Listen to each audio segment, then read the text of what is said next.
Welcome to a special edition of the True North Country Comics podcast, dedicated to promote Canadian comic book creators and supporters. It's May 29th, 2021. I'm John Swinimer. If you want to drop me a line, you can contact me at john@truenorthcountrycomics.com. These podcasts are published to celebrate the exhibitors of this year's virtual edition of the Toronto Comic Arts Festival. TCAF is an annual event gathering comic book creators from around the world to promote broad and diverse voices towards a betterment of the medium of comics through panels, keynote exclusives, and just basically enjoying the fun of comics. On this episode, I chat with the creators of Credible Threat Press about the Chilean Way, Beast Junkies, and more at TCAF 2021. The podcast is available on Apple Podcasts and Google Podcasts. It's also available on the True North Country Comics channel on YouTube. I invite you to like and subscribe. Credible Threat Press is a creator-owned, passion-driven, independent comic book publisher featuring Luke Henderson, Mike Dara, and Chris McDonald.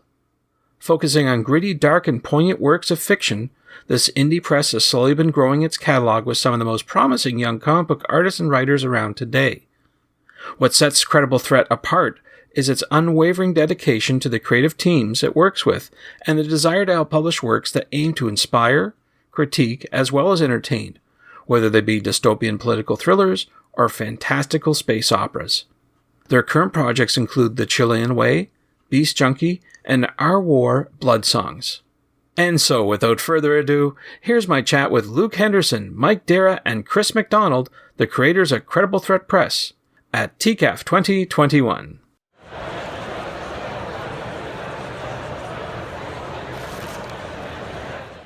Luke Henderson, Mike Dara, and Chris McDonald, thank you very much for taking time to chat with me. How's it going, John? It's great to be here. Thanks for having us. Well, thank you. Having the group from Credible Threat Press here, so appreciate your time. What I normally do to start off the interview is ask about your first comic book. So what I'll do is I'll ask each of you that question. So Luke, maybe you could start off first and talk about your first comic book that you read. Sure. So my earliest comic memories, my brother collected them. I have an older brother. He was huge into Spider-Man. And so the kind of first real series I got into was Spider-Man's Maximum Carnage. Although, when I was thinking of it, I do have an earlier comic memory. Do you remember? It was still Spider-Man, but it was like an anti-drug one to do with the Edmonton Oilers. Oh, wow. Yep. Does anyone remember this? Yes, absolutely. Where like Spider-Man was stopping people from shooting heroin or something like that, and they were like transferring it into hockey pucks. Oh, man. Yeah. That's something. That'll leave an impression. Yeah, exactly. So that was it did, because that was definitely my first comic memory. Very good. How about you, Mike? What was the first comic book you remember reading? The very, very first I remember would have been Spidey Meets the Electric Company, and it was kind of like a children's comic book, and that must have been like 3 or 4 years old, and I still have it vivid in my mind, just the cover. And then immediately after that, I became a G.I. Joe nut, and I had these little collected editions of the comic book, the Marvel comic G.I. Joe, and they would sell them in supermarkets, these tiny little collected editions. It would have like 4 issues in them, and I would read those all the time. And then my favorite comic of that time, like that really stuck in my mind, that really got me into comics, was Captain America issue 350 giant size. That was like the big one for me. It was like Mark Gruenwald, the U.S. agent versus Captain America storyline, and it was incredible as a child to read that. I loved it. So those are the most impactful and the ones I remember the earliest being influential. Great. How about you, Chris? What was the first comic book you read? My earliest memories of reading comics comes from my dad would pick up just big boxes of just a random assortment of comics from garage sales. So for whatever reason, just I guess proximity and people in the area, I grew up reading a lot of French comics. There was like Tintin and Lucky Luke and just sort of cartoony type comics. But amongst that, there was some superhero stuff. And the thing that stood out the most to me were these black and white Conan the Barbarian. They were sort of Conan, it was called. And they had these epic sort of Frazetta-like fantasy covers. Lots of like crazy creatures attacking Conan, and big just splash pages in these things is awesome. Just remember being like mesmerized by all the amazing artwork, all black and white too. Lots of good influences there, that's for sure. But I'm wondering, for each of you, who influences your work today? Who or what, let's say? And maybe I'll ask Luke first. In terms of comic book writers, like I'm always going to be like a Garth Ennis stan above all else. His storytelling, I really enjoy the way he does violence. And what I mean by that is something that me and Mike have strived for with our war is like the violence needs to be blunt and graphic to really get across what it's about. Like, to me, it's not very impactful if, I don't know, drop a house on someone and they just have a cut under their eye and 2 seconds later even that's gone. So just the idea that, like, if you get shot in the hand, your hand is kind of done. You have nerve damage. It's going to get infected. Like, there's going to be blood. There's going to be all these things. So just when we're writing, like, a realistic story like our war, we need that violence to be just as stark as anything Ennis writes. And then beyond that, honestly, when I'm writing it's more musicians, it's more lyrics, like the way that certain bands write lyrics, bands like Pig Destroyer and stuff like that, where there's just such a vivid way that they can tell a story in so few words that I think that's something I really strive for in dialogue, just to get as much across in as little as possible. Great. How about you, Mike? Who or what influences your work today? Well, I was the second what Luke says. I'm a big Ennis fan as well, particularly his Punisher Max run. The artwork was done. Some of the story arcs in that were done by an artist by the name of I think it was Doug Braithwaite. I may maybe getting his name wrong, but him paired with Ennis's writing. That's kind of the vision I had for our war as well. Like, along with, like, Luke, like, we kind of agreed that was, like, kind of the direction we wanted to go. And so I second what Luke said. But on a more artistic level, just on my style, my 2 biggest influences probably, like, Dark Knight Returns era Frank Miller, and Eric Larson is a huge influence on me as well. He's the guy who did, like, Savage Dragon and The Amazing Spider-Man. I was a massive fan of him. There's a guy named Chris Warner from Dark Horse who did, like, the early Terminator and Predator miniseries, Alien vs. Predator, all that. He's a magnificent artist. Big fan of his work. I'm a big fan of, let me see, there's so many, like Mark Silvestri. It just goes on and on. John Byrne, like all the classic guys, like even Kirby big time, like Steve Ditko. And of course, what's his name? The guy I'm talking about, the magician. Oh, Steranko. I love Steranko. Oh, okay, yeah. Massive fan. And Kichiro Otomo, Akira. I mean, these are all, like, big marquee names, so it's not going to surprise anyone when I say this stuff, but, they are the best, so. And also Alan Moore. I love Alan Moore too. Sure. How about you, Chris? Who or what influences your work today? I kind of follow in the same vein as the guys in terms of, I don't know, I think I'm drawn to a lot of material that, if you look at comic books in general, I love every sort of comic, but the stuff I was drawn to really early on, I think, just because I love movies so much, replicated, like, very filmic qualities. So one of the comics that really just blew me out of the water and really influenced my style just for my entire life was I read the first appearance of Hellboy by Mike Mignola, and that was just, his style was so completely different from anything I'd seen before then. That was a huge influence. And then as the years went by, I started getting more into different, like, I got into Katsushiro Tomo, like Dara mentioned, manga, and that epic. I mean, those things are thick. It's just massive amount of reading and so many beautiful pages of just insanely detailed work, like in complete contrast to, like, what Mike Mignola does, but still amazingly influential on my work. And Mobius, some of the biggest influences too came from the heavy metal comics. My dad collected those, and I poured through those. Like, that's how I discovered Mobius. And there were certain other artists, like Sergio Topi had some work in there too. He was really influential on my whole style and just the type of work I was drawn to. But every kind of artist that was in heavy metal was pretty much the kind of artists I dug, especially if they were on the more realistic end of the spectrum as far as style. Cool. Lots of good stuff there, that's for sure. So we're here talking in the context of the Toronto Comic Arts Festival. So I'm wondering if you have any favorite convention or festival moments from the past that you like to share with us. And maybe Luke, I'll ask you first. I'll go with just one because I know the guys also want to be able to. Since we go to all the cons together, I'm sure it's very similar stories. But I really do love Montreal. We all have a blast there every year. It kind of doubles as a vacation. It's one year is going on the same time as the Jazz Fest and a fireworks festival, and I think a comedy festival too, just for laughs. Like I think it was. I mean, the city was crazy. Every night the streets were just packed everywhere you went. And yeah, every year we just love going there. The people are great. The con's great. We actually end up seeing a lot of people kind of from Toronto out there as well. So that's always nice. But yeah, it's been a blast. Cool. How about you, Mike? Similar thoughts?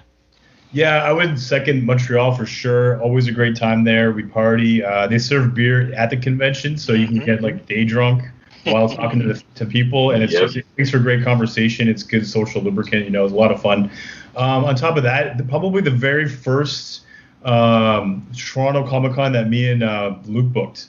Actually, I would say it was probably a fan expo, but that was when we had the first printing of our comic book, Our War, the double-sized first issue, which is basically the first two issues combined.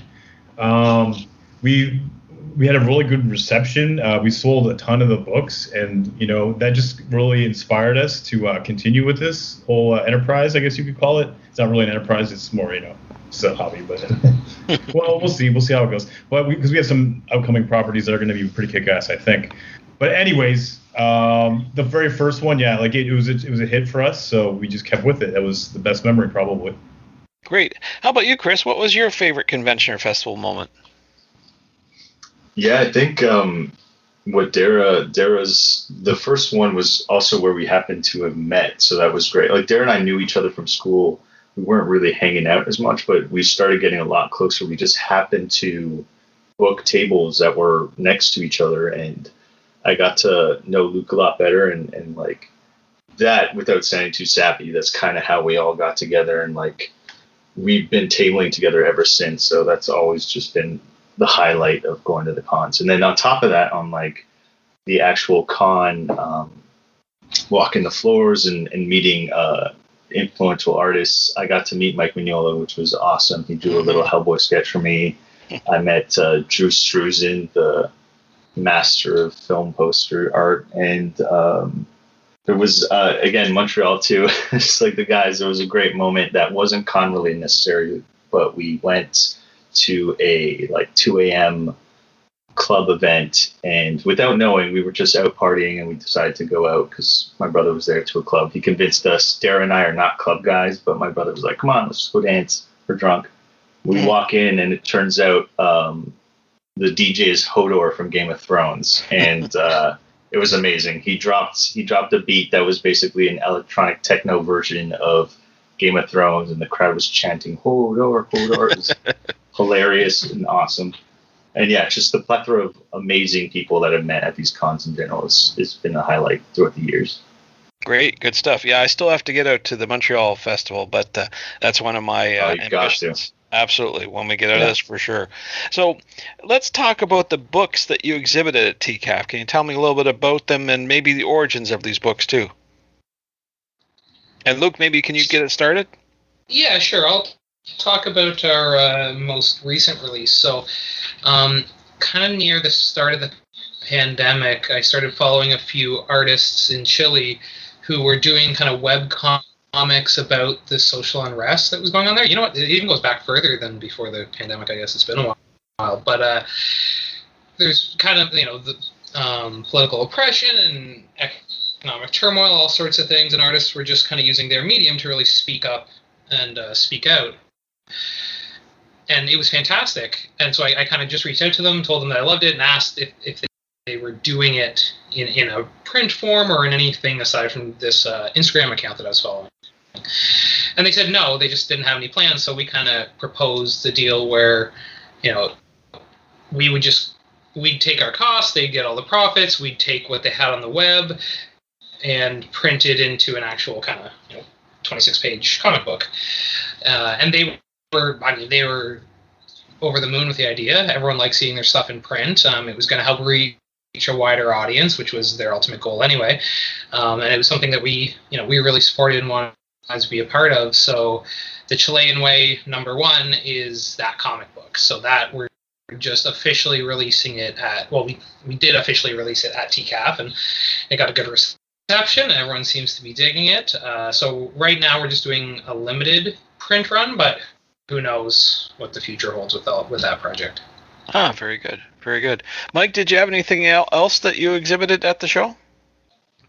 Well, we have our new album. Luke recorded an album and wrote the songs, and I kind of helped him with some of that maybe production or just kind of, just giving him like the tips or notes. Not tips, but I was giving him notes. I guess definitely tips. Yeah, I was giving him tips. I don't know, we're just kind of talking about riff ideas, and yeah. So basically, we came up with an album, and it's a soundtrack to our War Volume 1, which is our book that came out a couple years back. And it's basically, it's a thrash metal, hardcore, doom metal, sludge metal, and it's printed on vinyl only, and it's also on streaming. And actually, we can go back to Luke for a second. I'd like him to probably expand on that more. Oh, okay, cool. What about that, Luke? Yeah, so it was like very much a quarantine project, kind of stuck in the house. What are you going to do? Me and Mike are lifelong musicians. We played in bands together growing up. And so I just started kind of coming up with song ideas and bouncing them off him. And there's no kind of person I trust more in terms of their ear for metal. So once I got Mike's approval, I knew I was on the right track. And at first it was just writing songs, but then, I really like the idea of taking comic books or any project and making it more multimedia. There's this band Graph Orlock that has kind of done the reverse, where they always put out albums, but there's always kind of ancillary material. So for their last album, it was about a Canadian time traveler sent back to assassinate Reagan, and the album came in this like actual newspaper printed on newsprint that expanded the stories.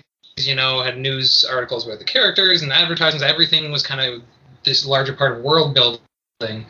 So for this album, we're kind of doing the same thing, where there's 10 tracks, and each track is either expanding upon the story of one of the characters in our war, or at least their motivations, or kind of, them assessing a situation that happened in the comic. So it's just kind of expanding on what's already there. So cool. Yeah, we did 10 songs, got the full album. It's going to be out on vinyl, and we've just released the first single on streaming, so Spotify, Apple Music, Bandcamp, all those things.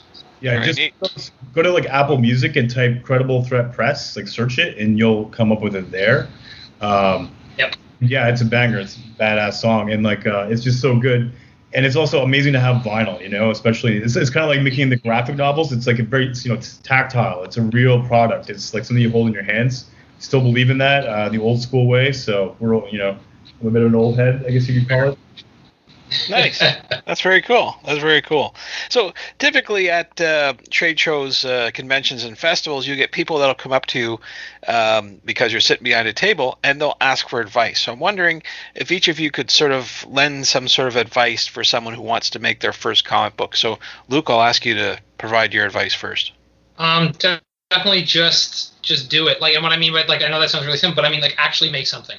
So if it's what they call the Ashcan comic. I'm not the artist, but even if it's just a few pages, even if it's just, I don't know, a flyer, like come up with something, or just like what we did. Mike said back at our first fan expo, like we booked the table before we had anything, and we just kind of decided, okay, we have like 60 days. We have a table. We're gonna look incredibly foolish if we don't have a book to sell at that table.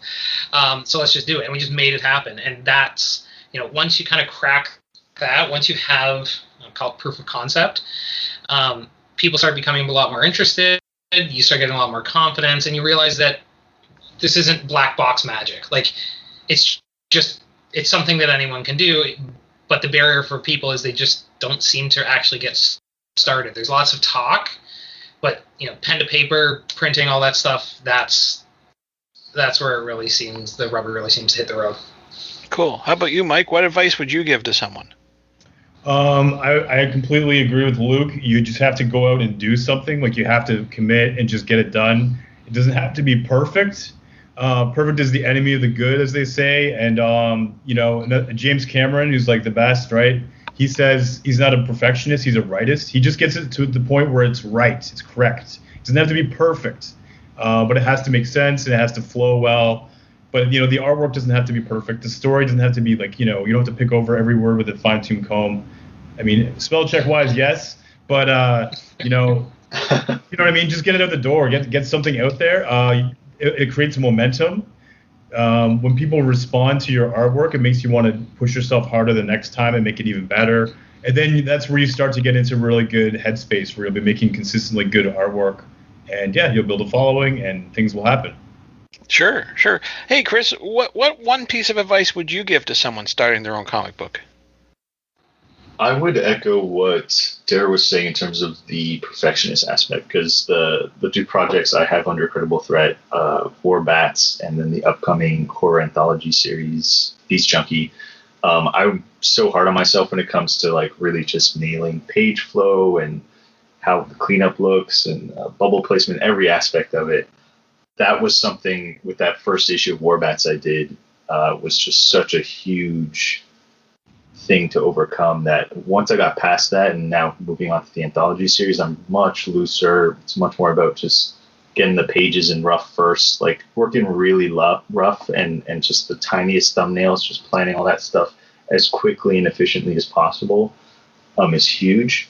But the biggest thing I can suggest, especially to artists that are planning on potentially showing stuff at cons or looking to publish things themselves, is banking several stories. Like a good example is the trade paperback is going to sell better than a single issue of a comic, just because someone could just get through that comic so quickly and they're going to want to know the rest of the story. And just cost wise, having collected several individual trades, it's going to take you a lot longer to turn those around, and people are going to want to read the story just as a complete story. So having it as a trade paperback and kind of banking them first is a good way to sort of really gauge an audience. And then I think that's kind of also why Beast Junkie, it's kind of my way of trying different styles, and I don't have to commit to like a full trade paperback.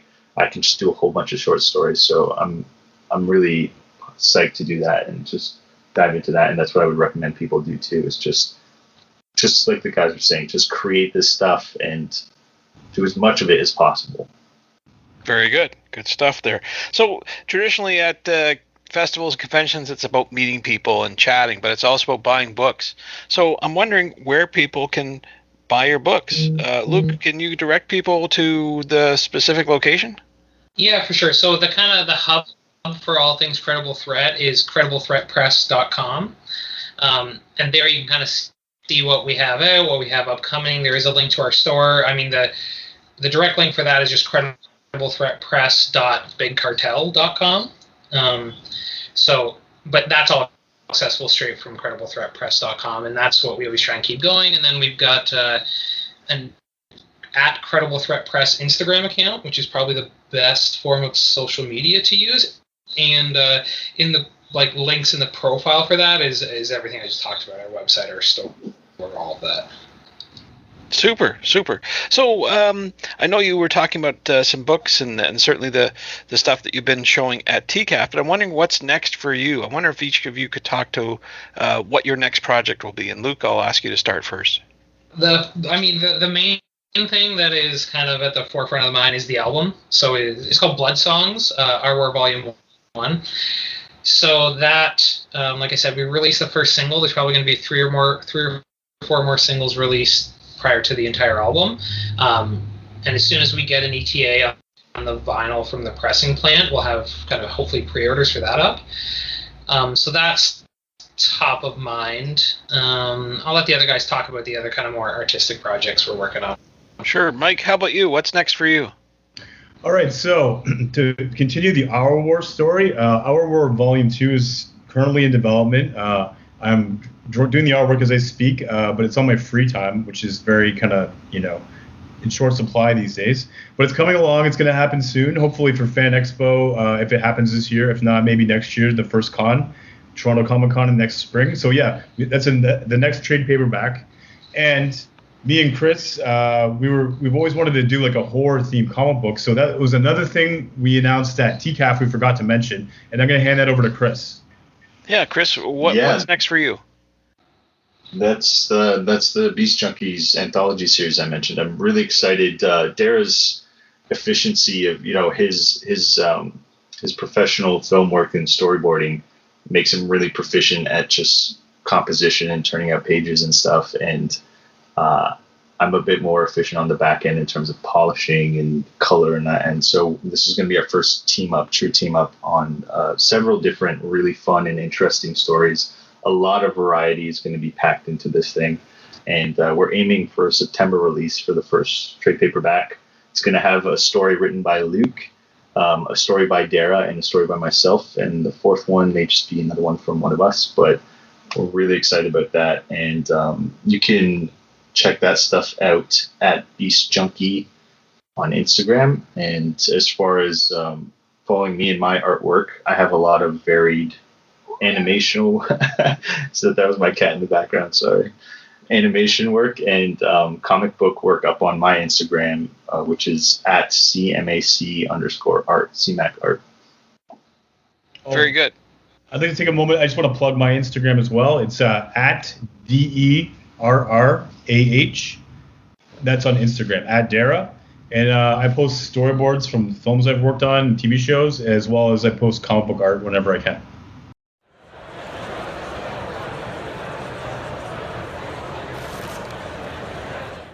Thanks to Luke, Mike, and Chris for the chat. You can discover more about Credible Threat Press on Twitter at credible_threat, on Instagram at Credible Threat Press, and online at crediblethreatpress.com. You can discover more about Mike Dara on Instagram at instagram.com/DERRAH. You can discover Chris McDonald on Instagram at instagram.com/CMAC_art. And Beast Junkie is on Instagram at beastjunkie.com/beastjunkie. And thanks to you for listening to the True North Country Comics podcast. If you haven't done so already, please subscribe to and like this podcast on Apple Podcasts. And please leave a good rating. Also check out the TrueNorthCountryComics.com website and follow along on Twitter at True North Comics. True North Country Comics is now on YouTube. Please like and subscribe to that video channel. Please send your feedback to John at TrueNorthCountryComics.com. Thanks again for listening, and come back soon for another episode. Bye for now. True North Country Comics Podcast is copyright True North Country Comics, copyright 2021.